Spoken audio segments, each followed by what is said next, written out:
This is my first meeting with the Dhamma.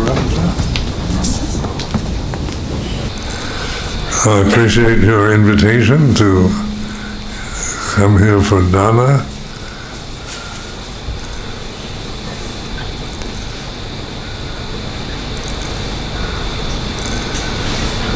It's very inspiring to see how much interest there is in Buddha Dhamma here in Singapore. And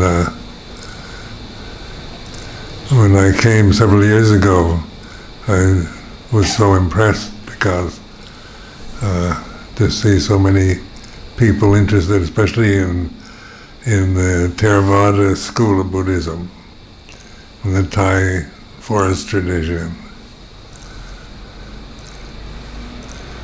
It's a very, like with training in Thailand with Luang many years ago, it was a very direct kind of training. It's Buddhism, a kind of very simple form of Buddhism that really appealed to me, because Buddhism, generally speaking, is so an ancient religion, 2,562 years old, so it has a long history and accumulates a lot of other things around it, where with Luang in his monastery in Thailand is very direct, the Four Noble Truths, and he kept emphasizing the practice of meditation. And that's what I was really interested in, was in meditation, and read many books, many articles on Buddhism. So I'd have interest for many years before I met Luang Por Chah. But because I was so inspired by the Buddhist teaching, I wanted to actually put it into practice, see if it actually worked. Because I'm a kind of doubting character, and wasn't sure whether it was just another kind of philosophical, metaphysical teaching that is inspiring, but doesn't go beyond inspiration.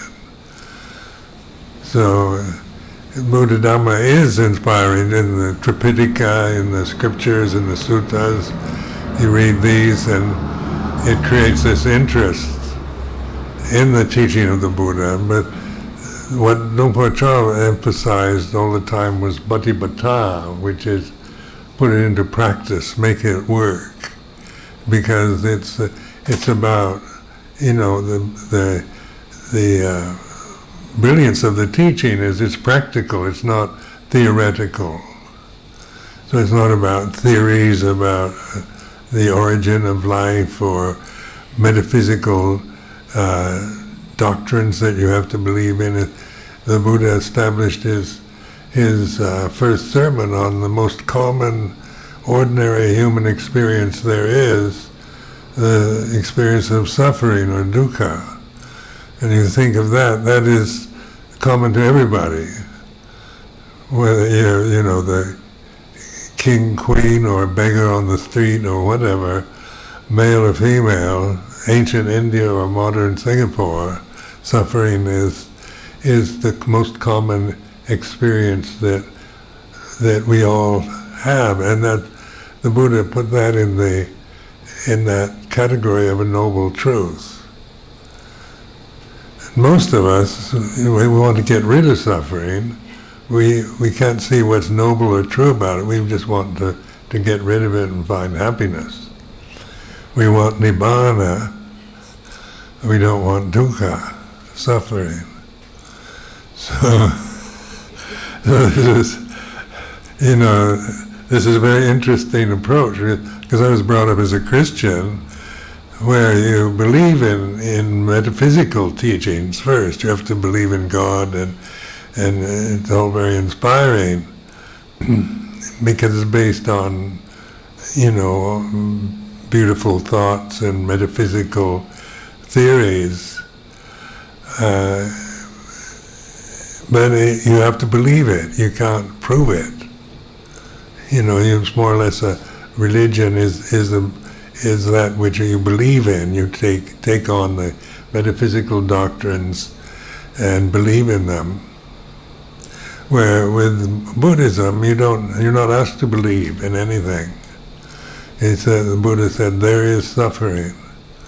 That's a fact. It's not a belief. So this is the practicality, the here and now reality that the Buddha established his teaching, taking suffering, the most ordinary, common human experience, and then the encouragement to understand it. To understand something, you have to look at it. You can't just try to find happiness or suppress it or run away from suffering. To understand anything, you have to really observe. And this observation is here. You're not looking out at suffering of the world. We can see suffering all over in societies or read the news. There's always so much kind of wars and droughts and starvation and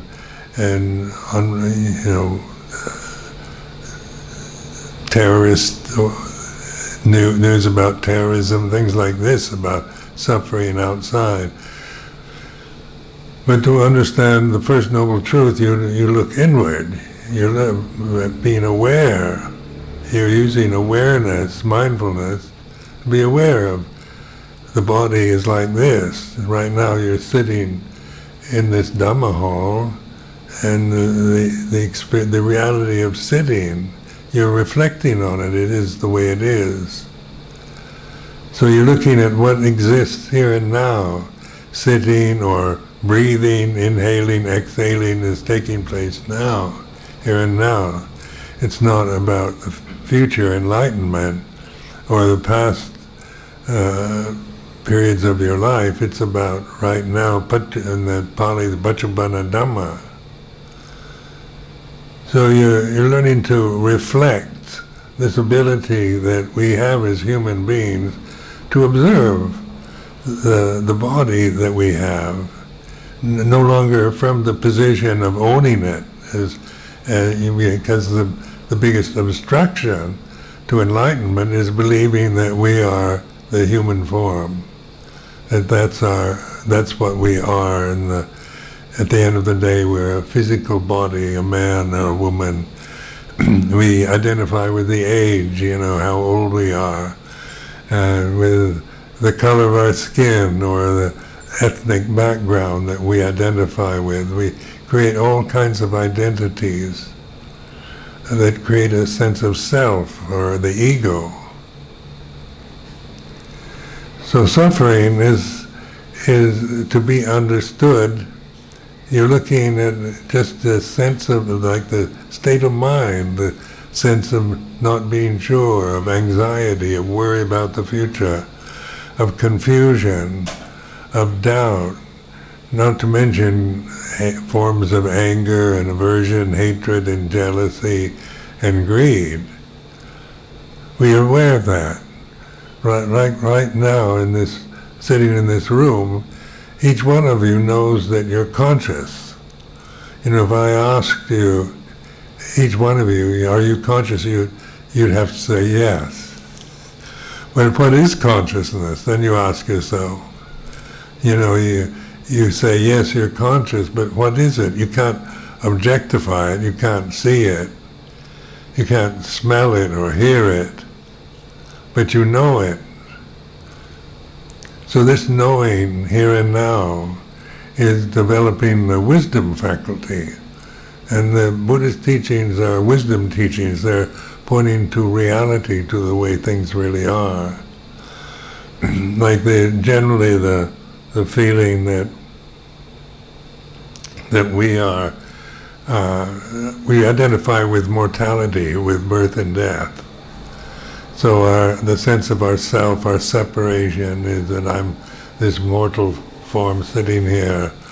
I'm this person, Ajahn Sumedho. And then I have a history, and curriculum vitae, and so forth that one can identify with. And so that identification separates me from you, because you're sitting there and you have different memories of your past experience and your hopes for the future. So this ego makes us feel very separate, and rather than unified, we separate ourselves through our identity with mortality, with the mortal forms, the physical body, the changing conditions of your mind, your moods, your emotions, your memories. We attach to these, we cling to these, and create a person, a separate person with these memories, with these opinions and views. Where with reflecting on Dhamma, on First Noble Truth, there is suffering, you become aware of that suffering is impermanent. It's not ultimate reality. Suffering is a condition that arises, maintains itself for a while, and then ceases. And so, where consciousness, the conscious reality is it doesn't arise and cease. Like consciousness doesn't arise and cease, but what arises and ceases is your thoughts, your emotions, your physical body was born, grows up, gets old and dies. All these are conditions. They're sankharas. In the Pali words, sankhara means condition or phenomena. So this is a way of reflecting. You're beginning to take the stand from the Buddha Dhamma Sangha position, Bhutang Saranang Gacchami and so forth, which you just took, the refuges, and that might be a ceremonial form of receiving the three refuges, but also you internalize it. You take your stand with Bhuto, with knowing, with awareness, and observe you can observe the posture, the sitting, standing, walking, lying down, the movements of your body through the day and night. You know what you're doing. You know you're sitting now. In a little while you'll stand up, walk. Later on, lay down. And these movements, the movements of the physical body, you're a witness to. That's conscious awareness of the body. So, is consciousness in the body? Can something within the body know the body? Ask yourself. Or are we in consciousness? Are the body that are sitting here in this room, are we all in consciousness? So this is a way of reflecting and beginning to question the assumptions, the opinions, the cultural conditioning, the religious conditioning that we have, to be able to realize the Dhamma, the deathless reality of Dhamma, the here and now reality of Dhamma. So I'll stop here. And what I've said is to be, not to be believed, but it's for reflection, for consideration. Apply it, change your attitude from seeing yourself always as a separate form in a world that is separate from you, seeing the unity of Dhamma, of consciousness that is the actual experience that we're having here and now at this very moment. Sadhu, sadhu, sadhu. And thank you again to Luang Por for coming to NDR. Let us take our leave.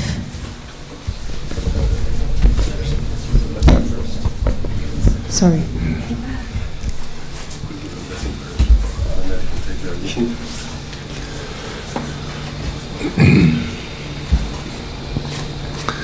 Yathavarivaha pura paripurenti sakarang evameva ito dinang betanang ubakapati etitang patitang dumhang kipameva samichatu sape burento sangapa janto banaraso yatha มณิโชติระโสยธา สัพพิติโยวิวัจจันตุ สัพพะโรโควินาศตุมาเตภวันวันตรายโยสุขีติขายุโกมวะอาภิวาทนาสิลิสานิจังวัฏจายโนจันทารโธัมมวัฏันติอายุวันโนสุขังมาลังบวันตุสัพพมังคลังรักขันตุสัพพเทวดาสัมมาพุทธานุภาเวนะสัทธาโสติภวันตุเตภวันตุสัพพมังคลังรักขันตุสัพพเทวดาสัมมาธัมมานุภาเวนะสัทธาโสติภวันตุเตภวันตุสัพพมังคลังรักขันตุสัพพเทวดาสัมมาสังฆานุภาเวนะสัทธาโสติภวันตุเต สาธุสาธุสาธุ